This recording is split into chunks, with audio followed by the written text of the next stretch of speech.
नमस्कार दोस्तों, welcome to world affairs. मैं हूं प्रशांत धवन। नाउ पेट्रोल डीजल के दाम ऑलरेडी काफ़ी हाई हैं, अब और ज़्यादा महंगे होंगे क्योंकि सऊदी अरेबिया पे हुआ है अटैक। यहाँ पे आप देखोगे आर्टिकल है इस पर कि Saudi Arabia oil site attack.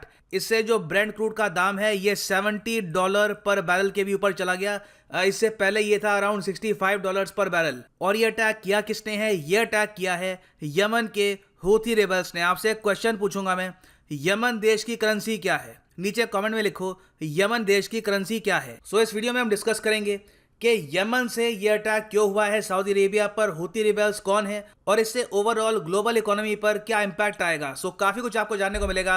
Lot to know, lot to discuss as always. But before we begin, आप किसी भी एग्जाम की प्रिपरेशन कर रहे हैं, चाहे SSC, UPSC, bank, any examination, आपको सिंपली जाना है अनअकैडमी की वेबसाइट पर unacademy.com या फिर अनअकैडमी की ऐप पर क्लिक करो। यहाँ पर कोर्स पे for example UPSC course get subscription, और यहाँ पे आप परचेज कर सकते हैं 6 मंथ का कोर्स भी, जिससे आप प्रीलिम्स की प्रॉपर्ली प्रिपरेशन कर पाएंगे। मगर जो प्राइस यहाँ पे लिखा है ये पे मत कर देना, यूज करो यहाँ पर कोड PD10 और आपको मिलेगा सीधा 10% discount. So use the code PD10 and save money.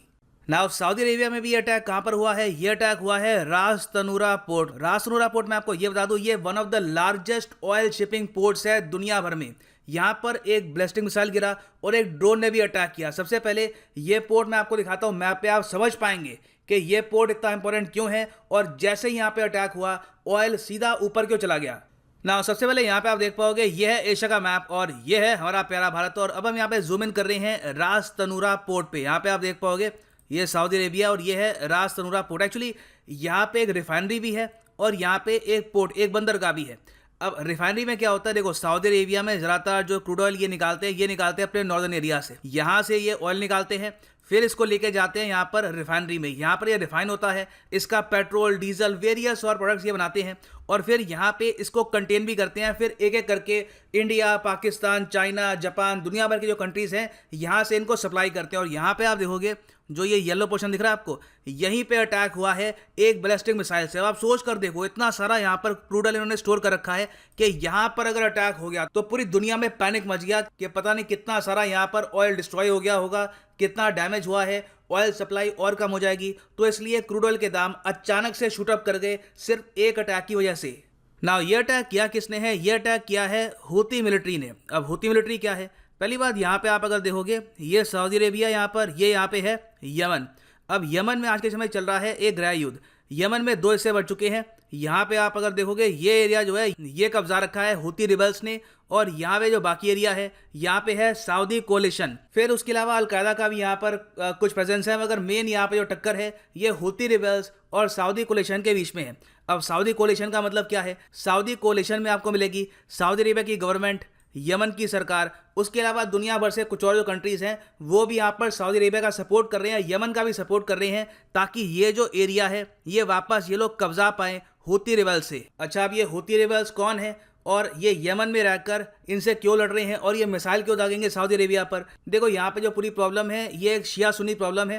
Houthi movement Yemen में शुरू हुई थी 1990s में, और इन लोगों ने ग्रुप इसलिए बनाया क्योंकि इनका मानना ये था कि यमन में इनको प्रॉपर राइट्स मिलते नहीं हैं, अगर डेवलपमेंट होती है तो शिया एरिया में नहीं होती। तो एक टाइम पे आके तंग आके इन्होंने एक मूवमेंट स्टार्ट कर दी, और जब अरब स्प्रिंग हुआ तो उस वक्त हूथी मूवमेंट को और बल मिला। ईरान ने भी इनका सपोर्ट करना स्टार्ट कर दिया। ईरान भी आपको पता है शिया कंट्री है, तो इन्होंने यहाँ पर यमन में जो शिया हैं उनको सपोर्ट करना स्टार्ट कर दिया। और बहुत ही जल्द हमने देखा कि यमन में एक सिविल वॉर स्टार्ट हो गई शिया और सुन्नी ग्रुप्स के बीच में। क्योंकि आप अगर देखो तो यमन की जो आबादी है इसमें से 65% है सुन्नी और अराउंड 34.5% है शिया। तो आप समझ लो यमन एक अपने आप में काफी बड़ा देश है। यहाँ पे आबादी ऑलमोस्ट 3 करोड़ की है। तो यहाँ पर जो 35% के आसपास की आबादी है वो समझेगी कि उन पर अटैक हो रहा है, उनको मार्जिनलाइज किया जा रहा है। तो ऑब्वियस सी बात है काफ़ी बड़े ग्रुप्स यहाँ पे फॉर्म होंगे। और हूथी रिबेल आज के समय आप अगर देखो तो काफ़ी स्ट्रांग है। ईरान ने इन लोगों को मिसाइल दिए हैं, इनको ड्रोन्स प्रोवाइड किए हैं, और इस ग्रुप को हरा पाना आज के समय बहुत ही मुश्किल है। और यहाँ पे आप देखोगे जो स्पोक्समैन है यमन के हूथी रिबेल का, ये यहाँ पर कह रहा है in the name of Allah most gracious, हमने ये यहाँ पर सऊदी अरेबिया पे अटैक किया है। टोटल ये कह रहे हैं इनका जो अटैक था it was a huge attack. 14 drones का यूज़ किया है और 8 बैलिस्टिक मिसाइल का यूज़ किया है। ना ये तो मैंने आपको बताया कि रीजन के इशू क्या है। अब इसमें ग्लोबल इशू भी आता है जो बाइडेन का। जो बाइडेन जब से पावर में आए हैं तो जो हुती रिबेल्स है यमन में, इनका मनोबल और स्ट्रांग हो गया है। इसका रीजन ये है कि जो बाइडेन काफी हद तक प्रो ईरान है। एक्चुअली पिछले 30-40 साल में आप अगर देखो तो शायद जो बाइडेन से ज्यादा प्रो ईरान प्रेसिडेंट आपको मिलेगा नहीं। और सऊदी अरेबिया को लेकर जो बाइडेन काफी अग्रेसिव हैं। इन्होंने हाल ही में सऊदी अरेबिया पे सैंक्शंस भी इंपोज किए। जो डिफेंस डील थी विद सऊदी अरेबिया ये भी फ्रीज कर दी।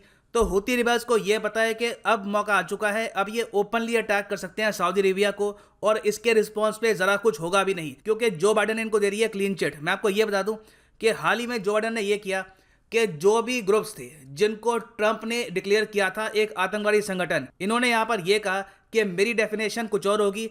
ट्रंप के कार्यकाल में जो भी ग्रुप्स थे जिनको डेजिग्नेट किया गया था एज ए टेररिस्ट आउटफिट, उनको हम रिमूव कर रहे हैं। मैं फिर से एक नई लिस्ट बनाऊंगा आतंकवादी संगठनों की। तो इस लिस्ट में अभी के लिए हुती रिबेल्स है नहीं। तो यहां पे आप देखोगे इस पे आर्टिकल है Biden administration and Trump era Houthi terrorist designation. तो ऑब्वियस सी बात है, इससे हुती रिबेल्स को और जरा स्ट्रेंथ मिली। इन्होंने कहा कि हम अब एक आतंकवादी संगठन है नहीं, तो हम पे जो पुराने सैंक्शन लगे हुए थे वो भी रिमूव हो गए हैं। और इस सबसे पहले आप अगर देखो तो जो बाइडेन ने यह भी डिक्लेयर कर दिया कि अब यूएसए सपोर्ट नहीं करेगा सऊदी अरेबिया का यमन वॉर में। ये बहुत ही एक मैं कहूँगा मैसिव निर्णय था, और सऊदी अरेबिया को सबसे ज़्यादा चोट पहुंचाई है यहाँ पर जो बाइडेन ने इस पर्टिकुलर निर्णय से।